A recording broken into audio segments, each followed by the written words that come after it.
My name is Stephanie Powell, Okay, and you are the, General Manager at the Lion Tavern, which is located Los Angeles, California.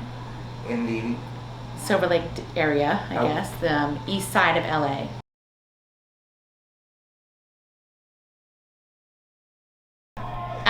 Silver Lake is kind of the Williamsburg of the West, I guess. Brooklyn. Yes, Yeah. yes. Sorry, I know that. You know Yeah, that. right. Nobody else knows that. So there's a lot of hipsters, a lot of young people, but there's also kind of a mingling of older people, generations that have been here for years and years and years, because they don't have to pay a mortgage anymore and it's cheap for them. That's kind of what it is. We've got a range from most of the people that we see, especially at night, are anywhere from 20 to 40. During the day, we still have an older crowd that'll come in for lunch, but the majority of the people that live in Silver Lake are young people.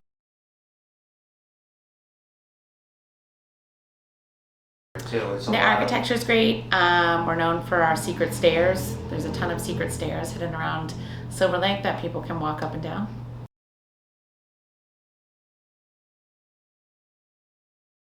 We've been here since 1959.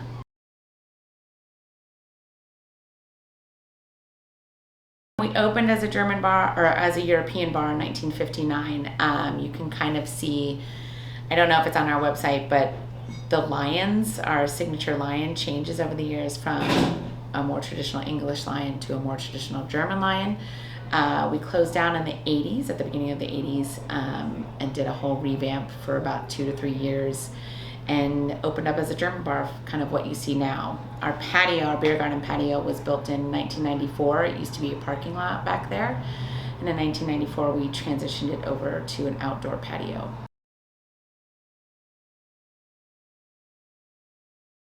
We're definitely not prefabricated. We're definitely more of a mom and pop place. I kind of equate it to a German Disney World. Okay. There's a lot of like different things. Like you're gonna turn a corner and you're gonna be like, oh, this is here. Oh, this is weird. This is cool. This is neat. A lot of people get a kick out of our old school cigarette machine. They don't smoke, but they're still gonna take a picture in front of it because it's a very old school cigarette machine. That we're in was built to replicate a wine cellar. It used to be known as our fancy dining room. There used to be tablecloths on the table. There used to be candles. There used to be like a whole wine menu that was catered to this room. Back then, I think a bottle of Veuve was $16. And downstairs has always been kind of like a speakeasy vibe. If you're trying to read a book, I don't suggest sitting down there. It's very dark down there, but I think people like that. And then the patio has just kind of been the party spot. If you're in your 20s, that's where you're going to be. So.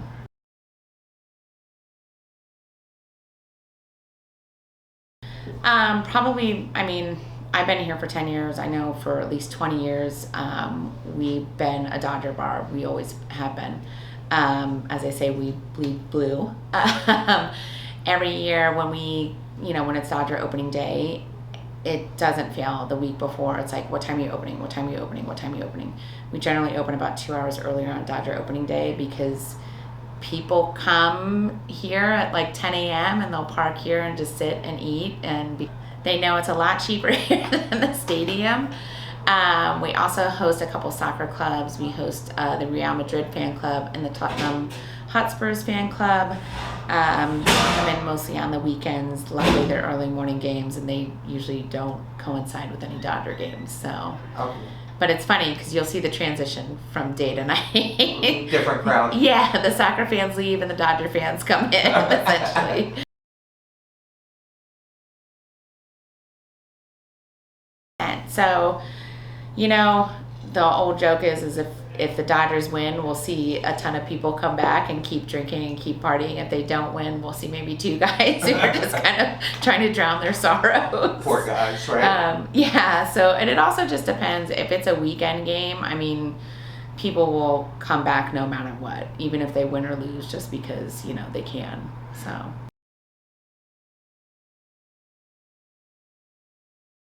Yeah, we do have a lot of famous customers that come in. It just kind of depends on the day and night. We've had anywhere from Jonathan Taylor Thomas to John Hamm to Michael Shannon.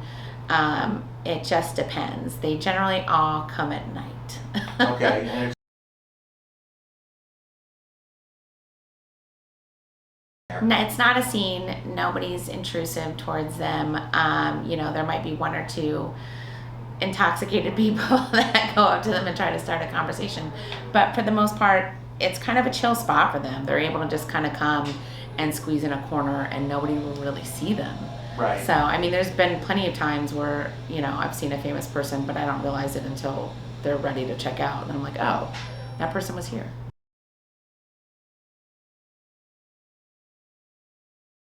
I mean, it's fun. I'm glad that they choose us for a place to come, and it's kind of nice to know that, it kind of solidifies that you're a known bar. Like, everybody knows who you are in LA.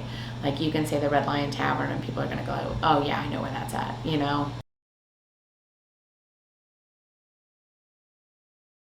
I think it's because of the history. I think it's because, back in the 80s, it was like a pretty crazy party bar. It was a huge party bar. The girls would wear their German dirndls and, would do shots with everybody and anybody. I mean, unfortunately, the laws have changed and we can't really allow that. Do that but anymore. Yeah, no. So everybody kind of knows who we are. We've been around. We've made our mark. So.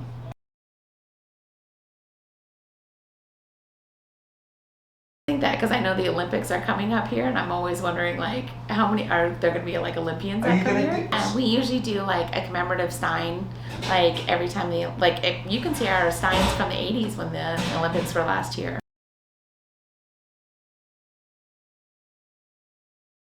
Oh yeah, we do promotions for any kind of big sporting event. We're known for obviously Euro Cup and World Cup. We'll be open at 6 a.m. for the most random games, but we just want to make sure people know that we're open. We don't pick and choose which games we're going to be open. We're usually open for every single game during Euro Cup and World Cup. World Cup when Germany was in it, 8 years ago, I think. You couldn't move in here. Really? I'm kind of surprised we didn't get shut down. Jimmy Kimmel actually came and did a piece on us did he really? during one of the games. Yeah, there's a special clip where it's how drunk are you at 9 a.m. with the Germans. That's awesome. Yeah, that's cool. Yeah, so Super Bowl will probably do something big. Obviously, the Olympics will do something super big as well.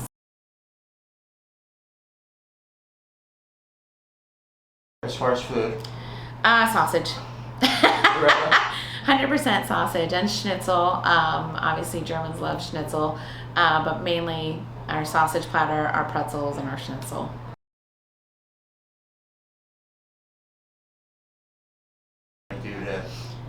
We always try to be ahead. When we got to reopen and we kind of knew that they were going to let us reopen this outdoor patio, it's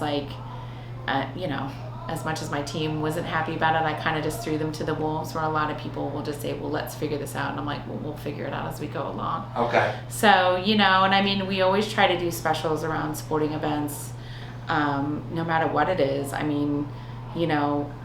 We'll just try to do whatever, and we try to kind of come up with different things that are kind of known in Europe that are not known here, like Krampusnacht.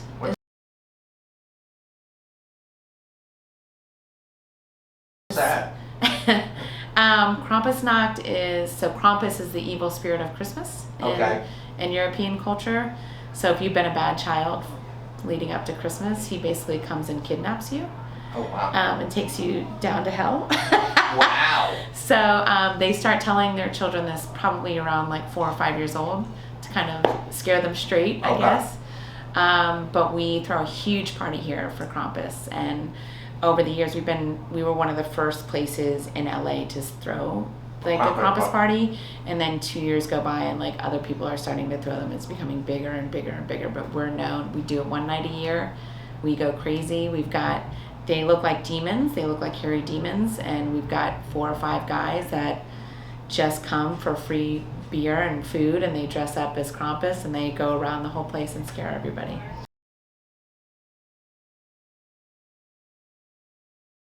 About, you know. Right. You know, if there's not sports on, I don't want the TVs on. I don't need to watch a telenovela. You know, there's like little things, you know, that I definitely have an eye for. But it's kind of what it comes down to. Like, is a customer going to notice it? You Right. know, if I'm noticing it, is a customer going to notice it? And if, you know, and Okay. you try to kind of fix it as you go along.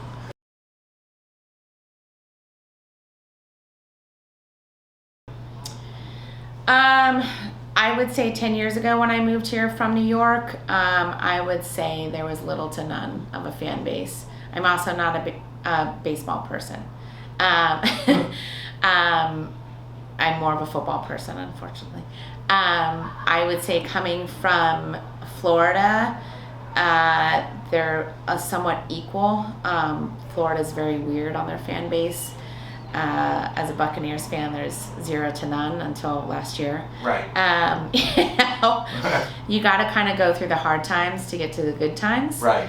And there's very few cities that understand that, I guess, and I think LA is one of them, you know, and I think there's a lot of people in LA that have gone through the bad times to get to the good times, you know, and you can see that. I mean, there's also a lot of people in LA that are not fair weather fans. They don't switch teams when their team is starting to lose. They're just not going to do it. Like, you know, I've seen people here watching some of these games and they know that their team sucks, you know, Right. but they're going to sit here and they're going to watch it and they're going to go out and they're going to go support. And that's, I think, what sets LA apart from other sports towns.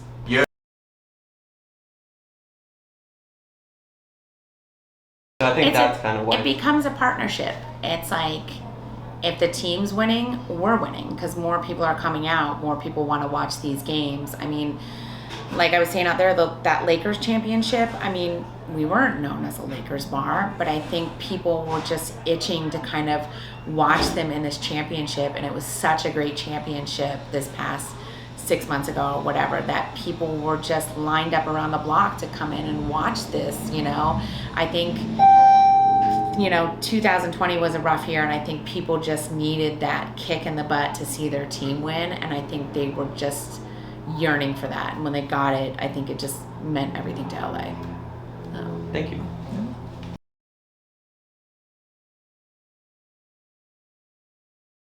Not without the Dodgers. Not the Dodgers. The Dodgers have kind of been our backbone for 20 years. You know, it's changed definitely. I mean, when I started here 10 years ago, Dodger opening day was a huge deal. We planned months in advance because we knew that we would get our butts kicked if we didn't, you know. You know, and you're dealing with a different type of crowd that you're not normally dealing with. You know, you're dealing with people who come here to drink before the game, and then people who come and have drank before, during, and now they're trying to drink after the game. We love them all equally, but you know, you know, without them, I think we wouldn't be as successful as we are. So yeah.